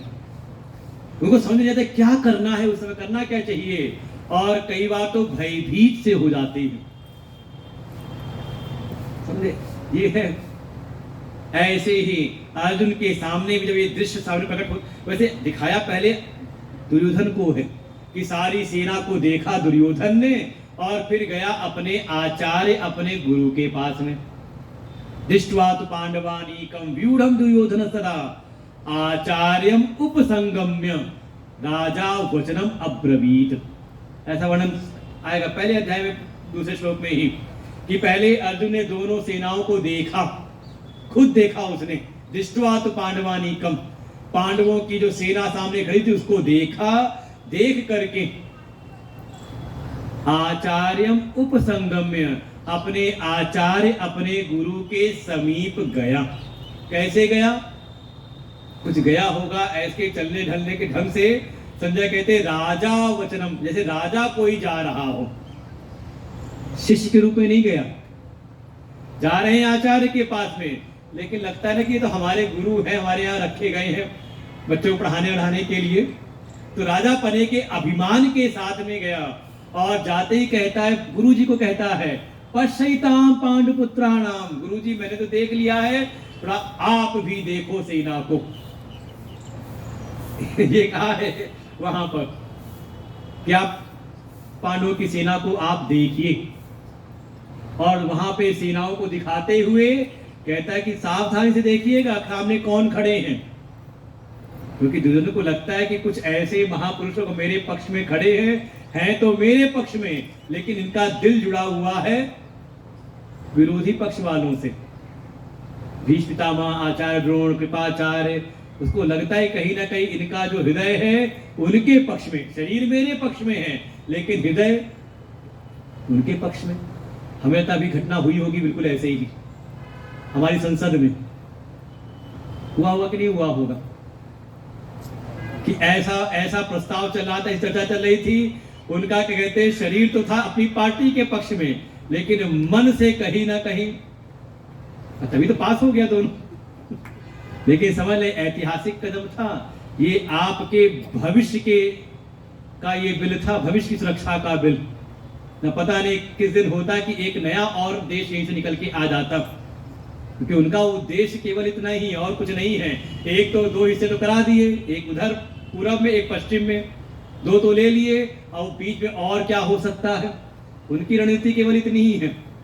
तो हमें लगता है कि ऐसा रहा होगा कि शरीर तो उनका रहा होगा, अपने पार्टी के वीटो के पक्ष में रहा होगा, लेकिन मन से तो वो भी चाहते होंगे ये तो प्रस्ताव तो ठीक है, हमारे देश के, हमारे बच्चों के भविष्य के लिए, तभी शायद पास भी हो गया ना। तो ऐसे ही दुर्योधन को भी लगा होगा कि ये सब खड़े तो है हमारे पक्ष में, लेकिन इनका हृदय विरोधी पक्ष में। तो थोड़ा उत्तेजना करने के लिए कहते देखिए सामने कौन खड़े, ये देखिए विरोधी पक्ष की सेना को, पांडवों की सेना को खड़ा करने वाला, व्यूहाकार करने वाला, व्यूह रचना करने वाला कौन है? तव शिष्येण धीमताम। वैसे अगर इसको अनुवाद करें ना, तव तव माने तुम्हारा, ये अंग्रेजी भाषा नहीं संस्कृत भाषा है। अंग्रेजी है बहुत कहते हैं दरिद्र भाषा, जहां पर कई चीजों के लिए एक ही शब्द यू कह दिया तो बड़े के लिए, छोटे के लिए, बराबर के लिए, सबके लिए यू हो गया। और हिंदी में का छोटा है तो तुम कह देंगे, बड़ा है तो आप कहेंगे। ऐसी संस्कृत में भी तव माने छोटे के लिए तव, और बड़ा हो तो कहेंगे भगवान, भव आपके लिए। तो कहता है तव शिष्येण धीमताम, तुम्हारा ही सिखाया हुआ पढ़ाया हुआ शिष्य खड़ा है सामने, सेनापति धृष्टद्युम्न, किसी ने सेना को खड़ा किया है। आपके तात्पर्य ये है, इसे कहते हैं एक क्षत्रिय न्याय, कि एक को कर दिया इसमें सबको समेट लिया। जैसे मान लो कहीं कहे ये लाल कपड़े वाले, भगवा वस्त्र वाले, तो होता वहां वो एक ही खड़ा सामने, लेकिन कौन आ गया उसमें? कहा सारे चश्मे वाले। तो जितने चश्मे वाले तो आ जाएंगे ना। तो एक को कह के कह रहे कि कहना चाह रहे हैं कहीं ना कहीं कि सामने खड़े कौन है? आप ही के सिखाए पढ़ाए हुए, आप ही से सीख के आपके सामने ही खड़े हैं। जैसे कई बार आप भी ये करते हो, नीति अपनाते हो, किसी को उकसाना हो तो कहते तुम्हें सिखाया पढ़ाया था ना, देखो आज तुम्हारे खिलाफ ही खड़ा है। तो ये आता है परिदृश्य ऐसा। तो थोड़ा उत्तेजना, थोड़ा विद्वेष प्रकट करने के लिए, और थोड़ा एक कटाक्ष की भावना भी। गया है गुरु की शरण में, लेकिन आचार्य द्रोण ने सांत्वना का भी एक शब्द नहीं बोला। संकेत यही है कि आप योग्य गुरु के पास भी पहुंच जाएं, योग से योग भी आपको गुरु मिल जाएं, लेकिन अगर आपके भीतर पात्रता और आपका जो उनके समक्ष व्यवहार है, अगर वो सभ्य नहीं है, तो आपको फिर ज्ञानवान की प्राप्ति वहां से नहीं होती। गुरु के पास भी जाए तो कैसे जाएं, कैसे न जाएं, इसका भी कम से कम ज्ञान होना चाहिए। तो कैसे न जाएं, तो दृश्य दिखाया दुर्योधन का। गया है कैसे का? अपने मिथ्या अभिमान में, व्यक्तित्व के मिथ्या व्यक्तित्व, कभी राजा भी नहीं है लेकिन राजा पने के अभिमान के साथ गया, अभिमान को लेकर के। फिर दूसरा था गुरु के ऊपर कहीं ना कहीं संदेह की भावना और उन पर कटाक्ष। देखो संदेह होगा तो आप कभी ना कभी व्यंग कटाक्ष करोगे। और तीसरा जब सेना दिखाई तो अपने पक्ष को भी दिखाया कि और भी बहुत सारे मेरे पक्ष में भी महारथी खड़े हैं। किस लिए? मदर्थे त्यक्त जीविता, मुझको राज्य की प्राप्ति हो, मुझको शासन सत्ता गद्दी प्राप्त हो, इसलिए सब प्राणों की आशा को त्याग करके खड़े हैं, मरने को तैयार है। परम स्वार्थ परता, ये 3 दोष हैं ऐसे। अभिमान, अपने मिथ्या व्यक्तित्व का अभिमान लेकर के, गुरु की निष्ठा पर संदेह, उन पर व्यंग कटाक्ष, और तीसरा अगर आप इस लौकिक स्वार्थ के को लेकर के अगर आप जाते हो तो आपको फिर चाहे ब्रह्मा जी ही क्यों ना मिल जाए गुरु के रूप में, आपको वहां से कोई उचित फल की प्राप्ति आपको वहां से संभव है नहीं। इसलिए ऐसे न जाएं। संत दरस को जाइए, त्यज ममता अभिमान। देखो ये लौकिक भाषा में आपको सुनाई दे गया, लेकिन ये बताया कैसे ना जाएं। तो कैसे जाएं, तो वो परिदृश्य दिखाया इसी पहले अध्याय में अर्जुन को। अर्जुन ने के मन में भी हुआ, शंख नाद शंख ध्वनि हो गई, लगता है कि बस युद्ध प्रारंभ होने वाला है। अर्थव्यवस्थान दृष्ट्वा, और दोनों सेनाएं बिल्कुल व्यवस्थित खड़ी हैं, लगता है कि बस युद्ध प्रारंभ होने ही वाला है, तब तक अर्जुन ने भगवान से कहा कि हे अच्युत, मेरे रथ को आप दोनों सेनाओं के बीच ले चलिए, मैं देखना चाहता हूं कि किनके किनके साथ मुझको युद्ध करना है। कैर्मया सह योद्धव्यम अस्मिन् रण समुद्र में, मुझको किनके किनके साथ लड़ना है।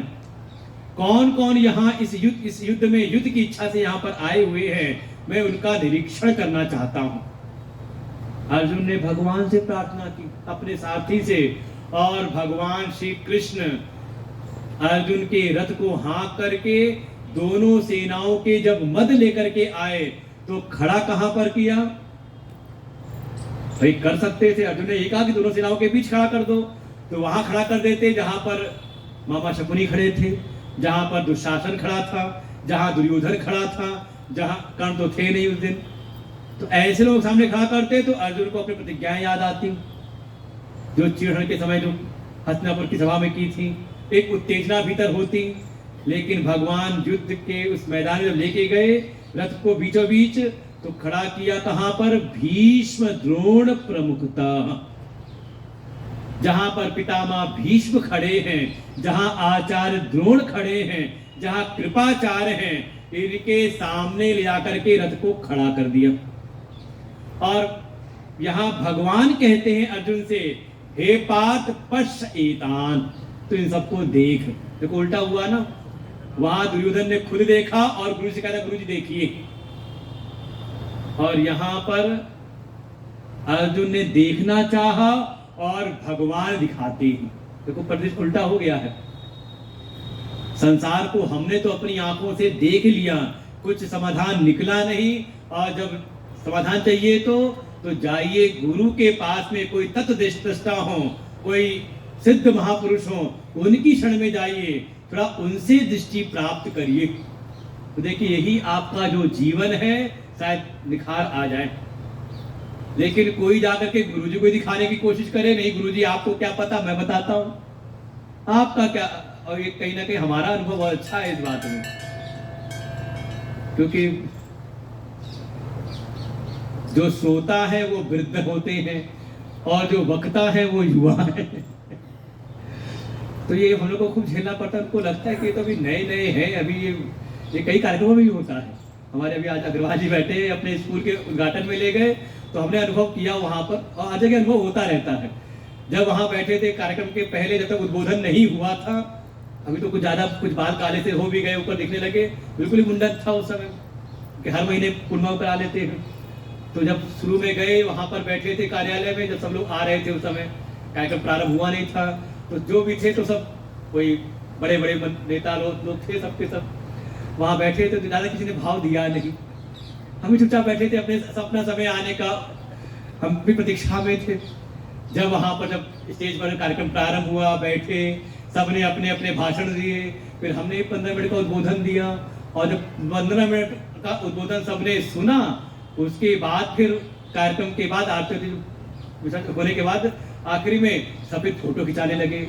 महाराज जी आप कहाँ से आए हो, गुरु जी आप कहाँ रहते हो। हमारे अग्रवाल जी बैठे तो हमको अनुभव हो रहा होगा इस कुछ दिन का भी।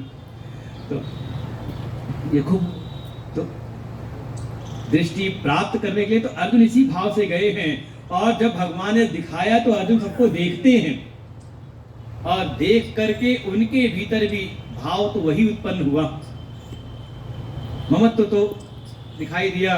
इसी युद्ध में कौन कौन कहा, 4 पीढ़ी गिना दी है, 4 के 5 पीढ़ी, खुद तो है ही अपने वाले, फिर पिता पितामह और पुत्र और पौत्र और अपने सखा लोग, 5 पीढ़ी गिना दी वहां पर, दिखा दी वहां पर।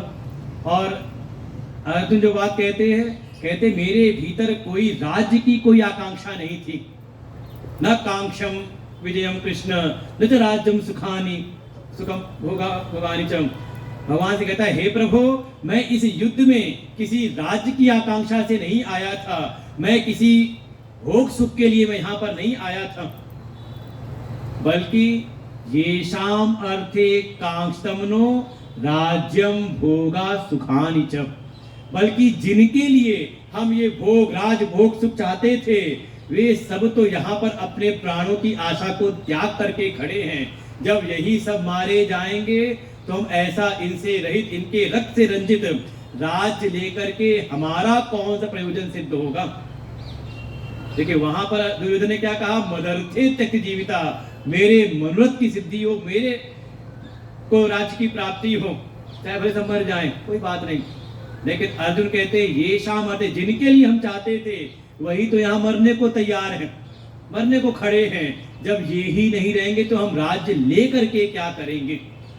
इसलिए मुझको तो लगता है कि युद्ध करना किसी प्रकार से भी श्रेयस्कर नहीं है।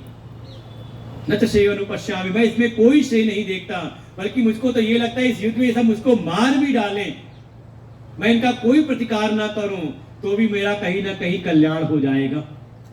और ऐसे विषाद से युक्त होकर के अर्जुन हथियार डाल देते हैं, कहते मैं युद्ध नहीं करूंगा। यहां पर पहला अध्याय विश्राम लेता है, दूसरे अध्याय में यहीं से प्रारंभ करते हैं। संजय ने दिखाई है अर्जुन की दशा कि अर्जुन की स्थिति कैसी है। कृपया विष्टम अश्रुपूर्णा कुलेक्षणम विशीदंतमिदं वाक्यम उवाच मधुसूदन, कि अर्जुन विषाद से ग्रस्त हैं, आंखों से अश्रुपात हो रहे हैं। अपने धनुष बाण तो उन्होंने पहले ही छोड़ दिए थे और कह रहे मैं युद्ध नहीं करूंगा। ऐसे विषाद से ग्रस्त अर्जुन को भगवान उपदेश करते हैं। 2 श्लोकों में प्रारंभ उपदेश किया है, प्राथमिक उपचार, लेकिन अर्जुन के मन की जो विसंगतियां वो भी सब प्रकट होती हैं। पुनः अर्जुन ने कुछ बातें रखी और शरणागति ग्रहण की। हे प्रभु, मैं तो इस समय निर्णय नहीं कर पा रहा हूं। और बहुत ही प्रसिद्ध श्लोक है, दूसरे अध्याय का 7वां श्लोक। कार्पण्य दोषोपहत स्वभाव पृच्छामि त्वां धर्म सम्मूढ़ चेता, यश्रेयस्यातिष्ठं ब्रूहि तन्मे शिष्यस्तेहं शाधि मां त्वां प्रपन्नम। हे प्रभु, मेरा जो स्वभाव है ये कार्पण्य दोष से घिर गया है। कार्पण्य दोष, उचित अनुचित का निर्णय नहीं कर पा रहा, क्या सही है क्या गलत है, इसे कहते हैं कार्पण्य दोष। जैसे आप समाज में कहते हो ना कृपण, किसको कहते हो? मान लो धन की इतनी वो सुरक्षा करे और तन की कर दे उपेक्षा। यही तो, कोई ऐसा हो कि शरीर, कहावती है ना, चमड़ी जाए पर दमड़ी, पैसा तो बचा के रखे लेकिन तन को खपा दे, क्या कहेंगे? बहुत कंजूस है, कृपण है। तात्पर्य ये है कि कोई श्रेष्ठ की कर दे उपेक्षा और निकृष्ट को पकड़ के बैठ जाए। भाई तन के सापेक्ष में जो धन है वो कैसा है? आप कहते हो हाथ का मैल है, फिर कमा लेंगे, कहते कि नहीं ऐसा?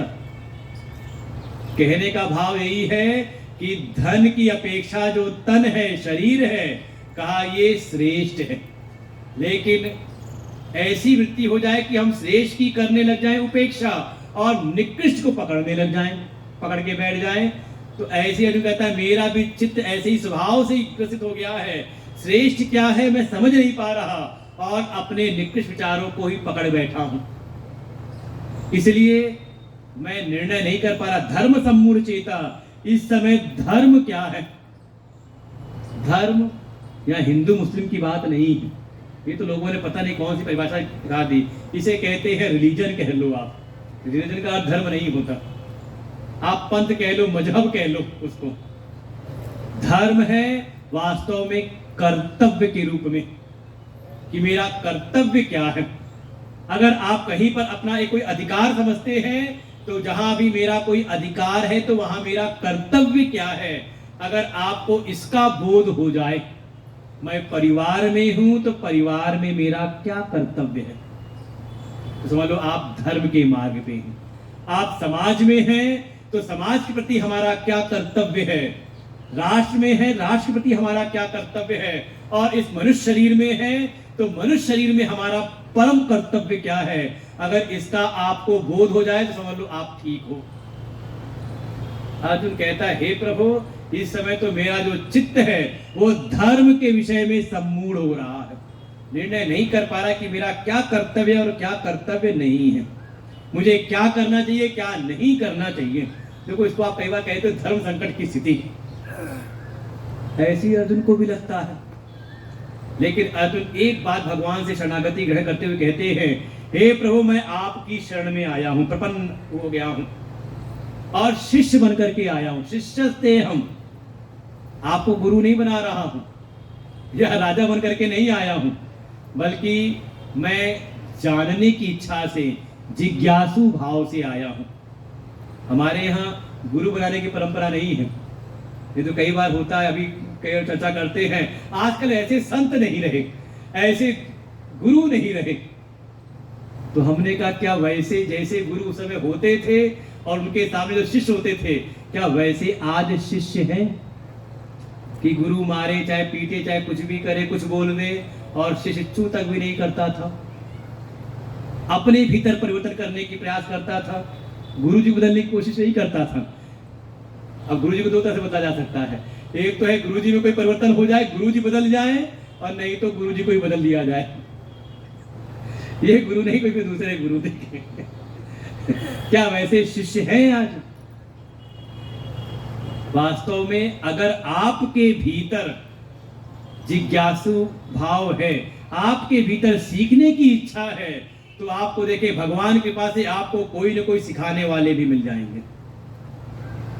और नहीं मिल रहे आपको कोई योग्य गुरु, तो समझ ले फिर कहीं ना कहीं आप अपना गिरेबान भी झांक करके देख लो, शायद हमारी शिष्यता में कोई कमी है। परमात्मा स्वयं भेजते हैं। रामकृष्ण परमहंस कहीं गए नहीं, माँ भगवती, माँ काली की प्रेरणा से स्वयं तोतापुरी जी महाराज आ गए। एक सन्यासी, तोतापुरी माने, पूरी माने, ये हमारी सन्यास की परंपरा है। सरस्वती गिरी भारती पुरी अरण्य वनम। तो एक सन्यासी महात्मा पहुंच गए उनको तत्व का बोध कराने के लिए, माँ भगवती के परा स्वरूप का अनुभव कराने के लिए। लेकिन भीतर पात्रता थी तब तो। अब मोहि भरोसा हनुमंता, बिनु हरि कृपा मिला ही नहीं संता। ये तो भगवान की कृपा होती है, लेकिन किस पर?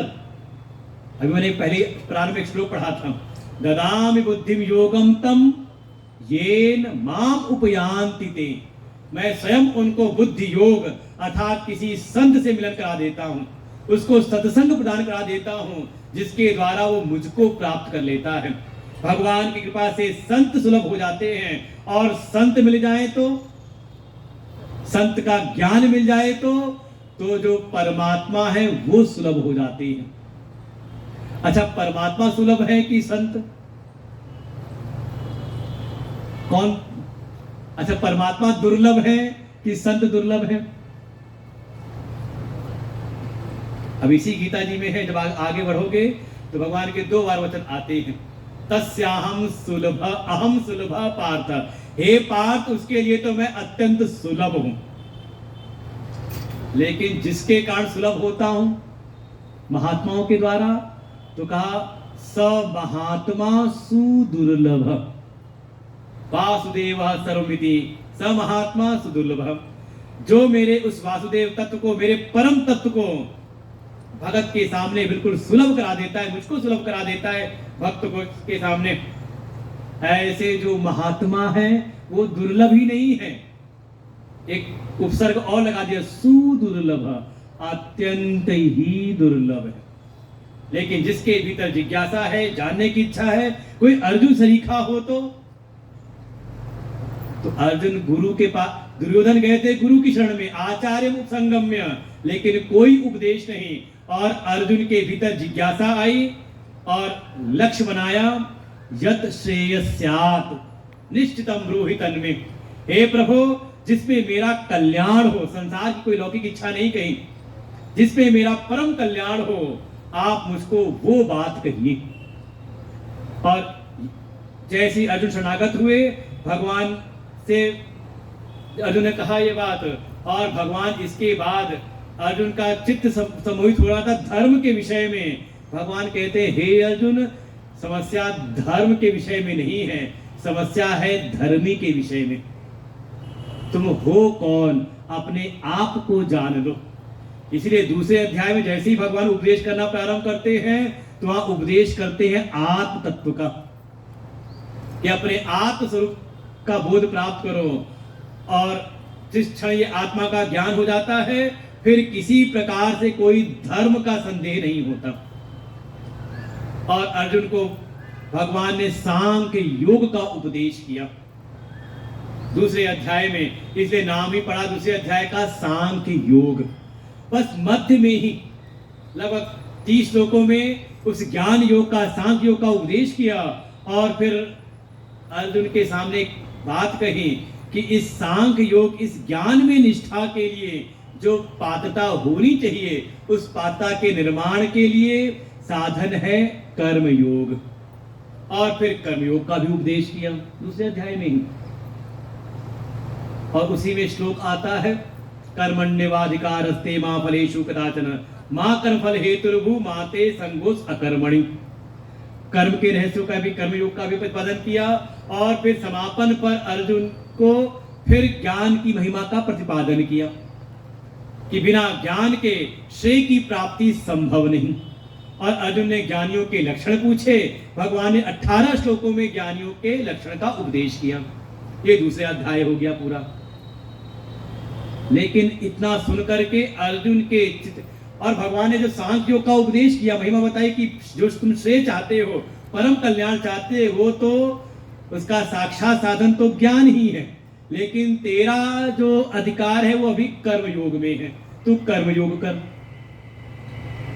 और इन सब बातों को सुनकर के अर्जुन के मन में एक संशय, एक जिज्ञासा उत्पन्न हुई कि एक तरफ भगवान महिमा तो बता रहे हैं ज्ञान की, ज्यायसी चेत कर्मणस्ते बता बुद्धि जनार्दन, और तीसरे अध्याय में अर्जुन यही बात पूछी, हे प्रभु आप एक तो अपने मत में ज्ञान को श्रेष्ठ बता रहे हो, लेकिन मुझको कह रहे हो कि तू कर्म में लग, ऐसा क्यों?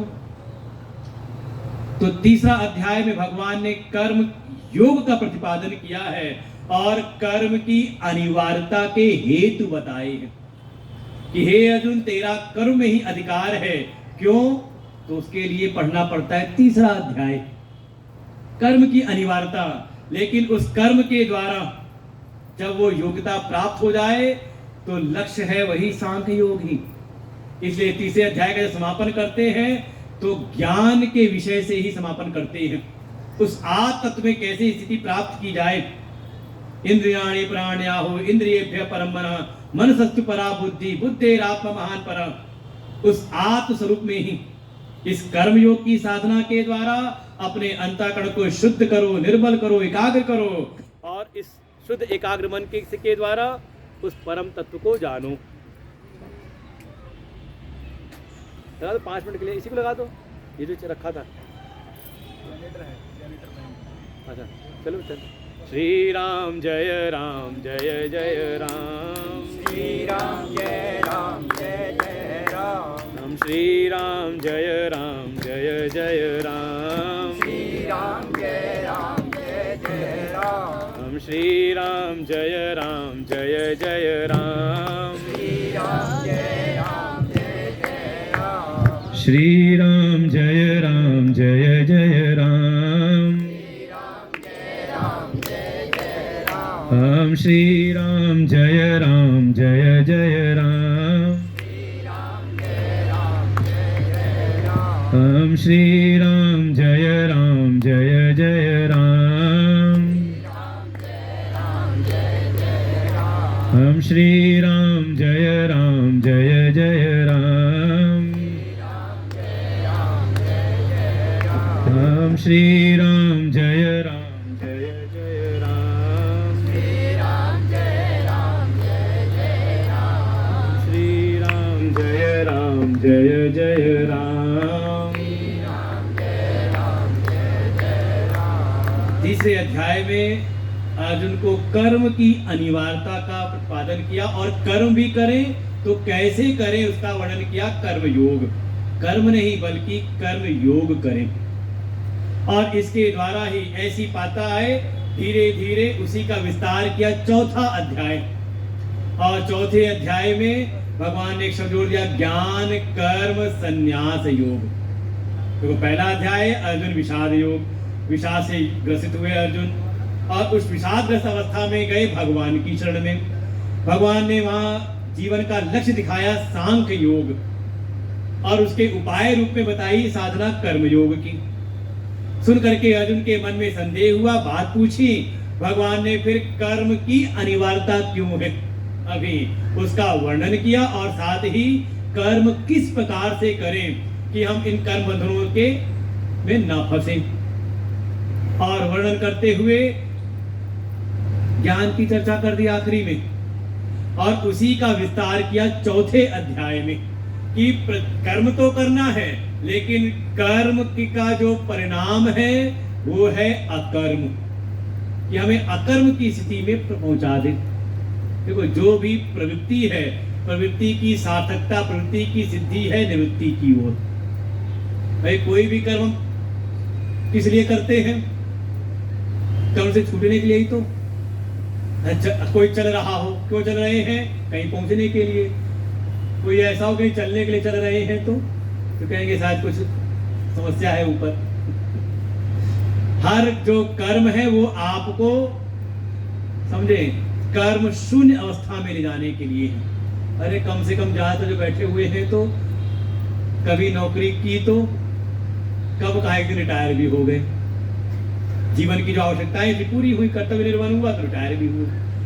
तो कर्म हमें कैसे निष्कर्म की अवस्था में ले जाएं, निष्कर्म की स्थिति में लेकर के जाएं, उसके लिए भगवान चौथे अध्याय में इसका विस्तार करते हैं और जोड़ते हैं ज्ञान कर्म संन्यास योग।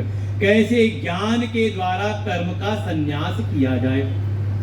और चौथे अध्याय का जब विश्राम करते हैं तो इसी पे एक तो कर्म संन्यास की स्थिति को बताया, और बहुत प्रसिद्ध श्लोक है।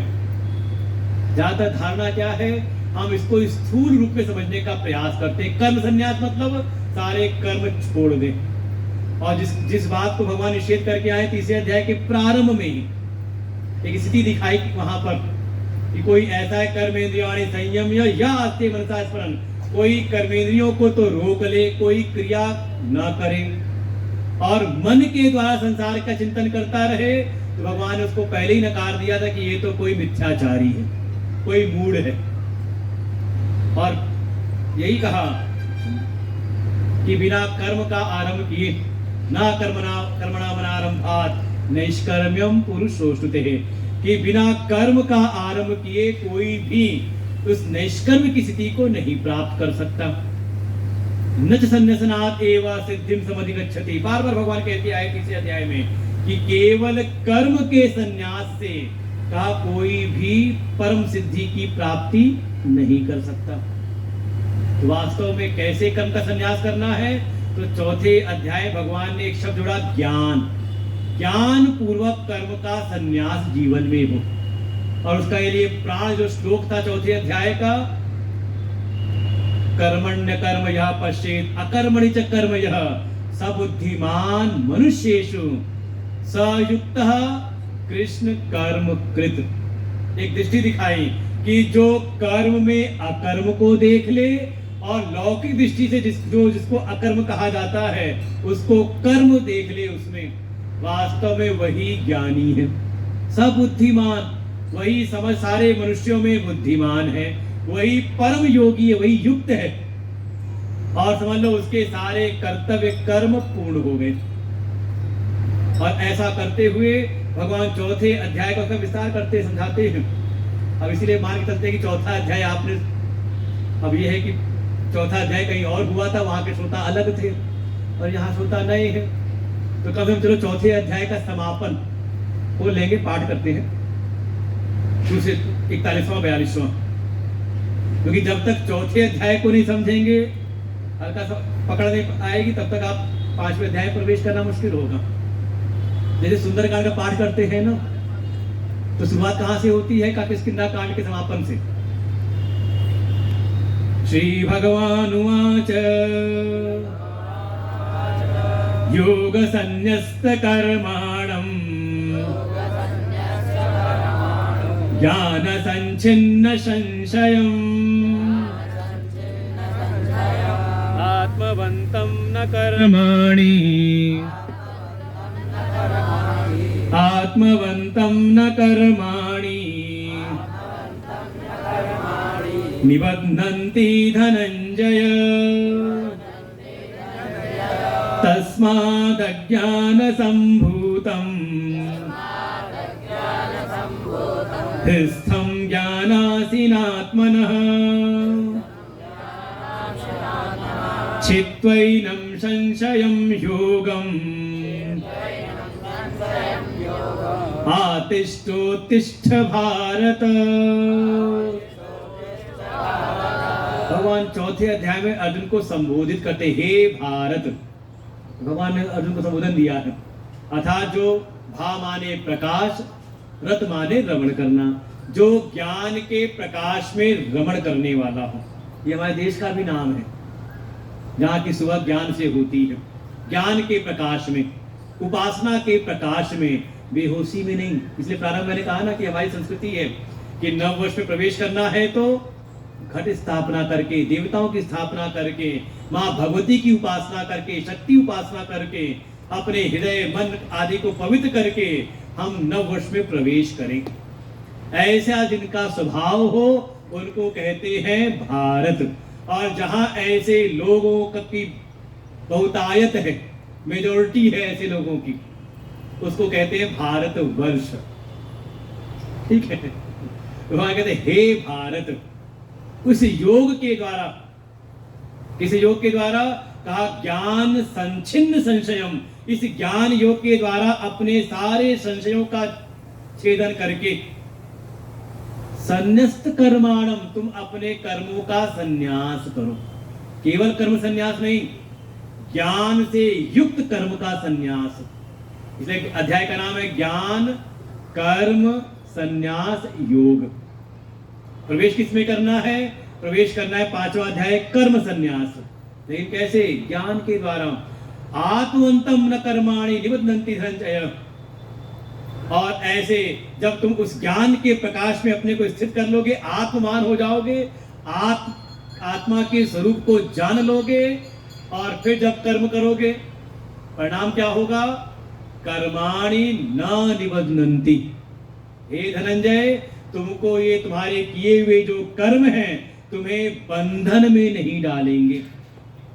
तस्मात्, इसलिए इस अज्ञान से उत्पन्न हृदय में जो भी मोह आदि इत्यादि है उसका तुम छेदन करो। किससे? कौन से तलवार से? का ज्ञाना असिनम, ज्ञान रूपी तलवार से इस अज्ञान का तुम छेदन करो।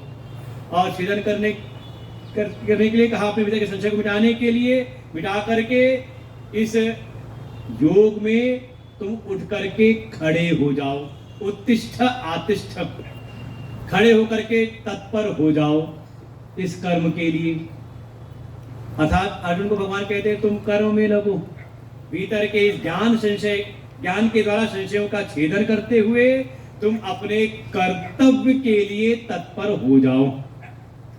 जब ये बात अर्जुन से भगवान तो ज्ञान कर्म संन्यास की बात कही, महिमा बताई, ज्ञान की महिमा बताई, लेकिन अर्जुन को पुनः जब कहा कि तू कर्म कर, तो अर्जुन के मन के भीतर फिर वही संदेह, वही जिज्ञासा उत्पन्न हुई। और लगभग तीसरे अध्याय का जो था उससे बिल्कुल मिलता जुलता ही है। तो हम लोग पढ़ते हैं पहला श्लोक, बाकी चिंतन हम लोग कल करेंगे। आज का समय यहाँ पूरा हो चुका है। आज 4 से 6 ही है ना समय, कि चेंज कर दिया है कुछ? अर्जुन उवाच संन्यासं कर्मणां कृष्ण पुनर्योगं च शंससि यत् श्रेय एतयोरेकम् तन्मे ब्रूहि सुनिश्चितम्। ये है कि अर्जुन अपने उस लक्ष्य पर बिल्कुल दृढ़ है, जो दूसरे अध्याय में शरणागति ग्रहण की तब भी कहा था यत् श्रेय स्यात्, जिसमें मेरा श्रेय हो। तीसरे अध्याय में भी तदेकं वद निश्चित्य येन श्रेयो अहमाप्नुयाम। तीसरे अध्याय में जब देखिए पहले के 2 श्लोक वहां भी अर्जुन ने कहा था जिसके द्वारा मुझको श्रेय की प्राप्ति हो। और यहाँ भी जब 5वें अध्याय में प्रश्न किया तो यहाँ भी कहते हैं यत् श्रेय एतयोः एकम। ये जो आप दो रास्ते बता रहे हैं, एक तो आप जगह जगह पर पहले तो आपने कर्मणाम संन्यासम संसति, हे कृष्ण, एक तब तो आप कर्मों से संन्यास की महिमा उसकी प्रशंसा कर रहे हो, और फिर पुनः पुनः कर्म योग की भी आप प्रशंसा कर रहे हो। हे कृष्ण, मैं तो अपना कल्याण चाहता हूं, इसलिए आप ही कृपा करो, और एतयो, इन दोनों में जो एक मेरे कल्याण के लिए अनिवार्य हो, आप निश्चित करके, सुनिश्चितम, ये दो प्रकार की बात मत करो कि ये ज्ञान का मार्ग है और ये कर्म का मार्ग है, ये नहीं, दोनों में निश्चित करके एक वो मुझको बता दो जिससे मेरा कल्याण हो। और जब अर्जुन ने ये बात कही तो उसके बाद भगवान फिर अपना उपदेश प्रारंभ करते हैं। तो कौन सी चीज श्रेष्ठ है, कर्म योग या कर्म संन्यास?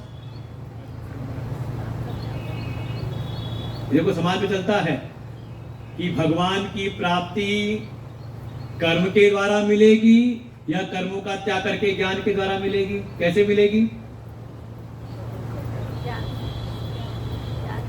ये तो भी सच सुन के कह रहे हो, घर जाओ कहोगे अरे सब बिना किए कुछ होता है क्या? सन्यासी तो कहाँ, गृहस्थियों से तो निकलते हैं, गृहस्थ से कर्म के मार्ग से तो निकलते हैं। कहीं ना कहीं जो मन में अगर संदेह है तो समझ लो हमारे मन के भीतर का ही है। घर छोड़ करके भगवान मिलेंगे या घर में रह करके भगवान मिलेंगे? कैसे भगवान मिलेंगे?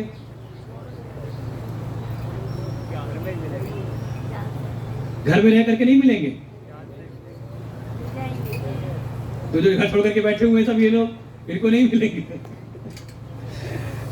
कोई जो कह दे घर छोड़ के मिलेंगे तो फिर मैं कहूंगा फिर घर में क्यों पड़े हुए, चलो फिर हमारे